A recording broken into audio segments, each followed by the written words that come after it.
আসসালামু আলাইকুম, কেমন আছেন সবাই? আমি বলেছিলাম আমি বাজার থেকে 2টা ক্লে কিনে নিয়ে আসছি, আপনাদের সাথে রিভিউ শেয়ার করব। তো আমি অন্য আরেকটা কোম্পানির ক্লে পাইছি, তো সেটাও নিয়ে আসছি। মোট 3টা কোম্পানির ক্লে, আর সব কয়টা কিন্তু চায়নার প্রোডাক্ট, লেখা আছে মেড ইন চায়না। আমি জানি না আদৌ চায়না থেকে এগুলো আসছে কিনা। তো যাই হোক, এগুলো হচ্ছে যে এখন আমি আপনাদেরকে খুলে দেখাবো ভিতরে ক্লেটা কেমন। তো প্রথমেই যে এটা নিচে অক্টোপাস আঁকানো, তো সেটা আগে খুলে একটা প্যাকেট আমি বের করে নেব। এগুলোর ভিতরে কিন্তু সবগুলোর ভিতরেই সেম কালার আছে, যদিও কোনোটা একটু লাইট, কোনোটা একটু ডিপ। তো আমি হচ্ছে খুলে নেওয়ার পরে এখান থেকে আমি এই যে হালকা বেবি পিঙ্ক কালার যেটা, সেটা বের করার চেষ্টা করতেছি। কিন্তু কি আর বলবো, কষ্টের কথা, এটা খুবই লিকুইডই ছিল। আপনারা টেক্সচার দেখে বুঝতে পারছেন। আমি আঙুল দিয়ে ভিতরে রাখার চেষ্টা করতেছি, আর আঙুলের সাথে আরও বেশি বের হয়ে আসতেছিল।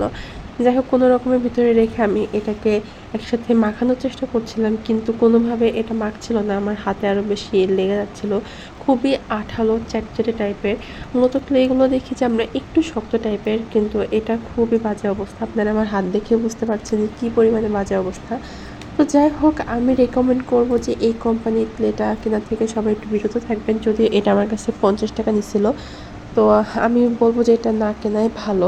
তারপরেও আমি কিনে যেহেতু ফেলেছি, কিছু একটা তো ব্যবস্থা করতে হবে। তো এটা পাউডার দিয়ে অনেকক্ষণ মানে মাখানোর পরে আর কি একটু শক্ত হয়, যদিও কালারটা একটু হালকা হয়ে যায় পাউডার দেওয়ার কারণে। তারপরে ব্যবহার করা যাবে আর কি। তারপর আমি বলবো যে বাকি দুইটা ইউজ করার পরে আমি রিভিউ দিয়ে বলবো যে কোনটা ইউজ করা বেশি ভালো হবে। যাই হোক, এটা আমি এখন এক সাইডে রেখে দেবো। আর আমি দেখাই দিতেছি যে এটা কেউ কিনেন না।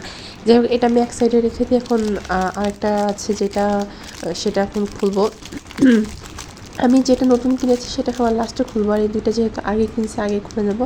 আমি এখন পুরো প্যাকেটটা ছিললাম না, প্রথমবার মনে করছি পুরো প্যাকেটটা খুলে। এখন হচ্ছে যে সাইড থেকে একটা প্যাকেট খুলে আমি বের করে নিচ্ছি। আর এটা খোলার সময় দেখতেই পাচ্ছি যে কত বেশি স্টিকি, মানে অনেক বেশি মানে আঠা আঠা ভাব। মানে আপনারা দেখে বুঝে নেবেন, আমি বোঝাতে পারছি না, আমি কীভাবে বোঝাবো এটা বলেন। এদের টেক্সচারটা কেমন আপনারা বুঝতে পারছেন, মানে অনেক শক্ত আর কি। ওইটা যেরকম অনেক বেশি ল্যাবরা হাতের সাথে লেগে যাচ্ছিলো, আর এটা অনেক বেশি শক্ত। এইগুলো দিয়ে অবশ্য ডিজাইন করে মজা আছে। তো আমি হচ্ছে যে র্যান্ডমলি একটা ফুলের পাতা করতেছি। ভাবলাম যে কিছুই করবো না, তারপরেও ভাবলাম যে কিছু একটা করি। তো হাতের ভিতরে ক্লে থাকলে যা হয় আর কি। তো আমি হচ্ছে যে কাঠগোলাপ টাইপের একটা ফুল করে নিছি। এটা কী কালারের কাঠগোলাপ আপনারা বলেন তো?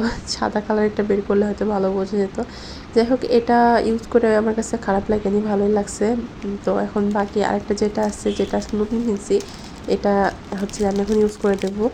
ওই দুইটা 50 টাকা নিয়েছি, এইটাও আপনাদের কাছ থেকে 50 টাকায় নিবে, কিন্তু আমি আর কি ঠকছি। আমার কাছ থেকে 60 টাকা চাইছে, আমি 60 টাকায় দিয়ে কিনে ফেলছি। পরে মনে হচ্ছিলো যে অন্য দোকান থেকে 50 টাকা দিয়ে কিনলে ভালো হতো, কারণ সব দোকানে এখন ক্লে খুবই অ্যাভেলেবল হয়ে গেছে, খুবই সহজলভ্য একটা জিনিস।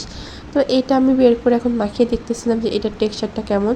এটা অনেক ভালো ছিল, খুব ওইটার মতো অত শক্ত না, আবার প্রথমটার মতো অত নরমও না, মানে কাজ করে আর কি মজা। তো আমি 3টার ভিতরে রেকমেন্ড করবো মাঝখানে যেটা আছে সেটা ইউজ করার জন্য। মানে এই যে এই কালারের এটা বেশি শক্ত টাইপের, একদম বেশি মানে শক্ত হয়ে থাকে। আর হচ্ছে যে প্রথমে যেটা ইউজ করছে এটা তো বেশি ল্যাদা, এটা তো দেখে বুঝতে পারছেন। আমি রেকমেন্ড করবো মাঝখানেরটাই ব্যবহার করার জন্য, এখন আপনাদের ইচ্ছা। আর আপনারা কোন কোম্পানির ক্লে ব্যবহার করেন সেটা কিন্তু কমেন্টে আমাকে জানাতে একদম ভুলবেন না।